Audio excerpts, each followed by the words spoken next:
Finally दोस्तों इस साल का सबसे बिगेस्ट होली सॉन्ग रिलीज होने जा रहा है। भोजपुरी के हिट मशीन खेसारी लाल यादव और भोजपुरी क्वीन अक्षरा सिंह की धमाकेदार जोड़ी के साथ। जी हाँ दोस्तों, अब होगा बवाल, क्योंकि लेकर आ रहे हैं बवाल करेंगे होली स्पेशल सॉन्ग आपके चहेते सुपरस्टार खेसारी लाल यादव।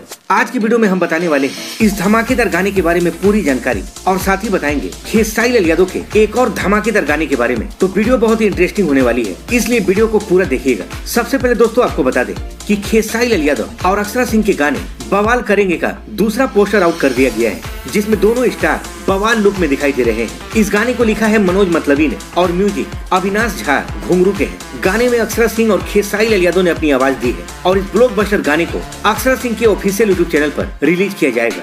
आपको बता दें कि अब की बार होली में कुछ अलग होने वाला है, क्योंकि इस गाने की शूटिंग मुंबई में जबरदस्त तरीके से हुई है, जो रिलीज के साथ ही कई सारे गानों का रिकॉर्ड तोड़ने वाला है। इसके साथ ही आपको बता दें कि खेसारी लाल यादव और अक्षरा सिंह का एक और बवाल गाना ब्लू बीट भोजपुरी पर रिलीज किया जाएगा, जिस गाने का नाम है पिठैया, और ये भी गाना काफी जबरदस्त होने वाला है। तो कुल मिलाकर भोजपुरी के दो जबरदस्त गाने रिलीज होने वाले हैं, जिसके लिए आपको ज्यादा इंतजार भी नहीं करना पड़ेगा। बहुत जल्द ये दोनों गाने आप सभी के बीच रिलीज किए जाएंगे। तो फिलहाल के लिए बस इतना ही, मिलते हैं अगली वीडियो में एक और धमाकेदार खबर के साथ। तब तक के लिए जय हिंद, जय भोजपुरी।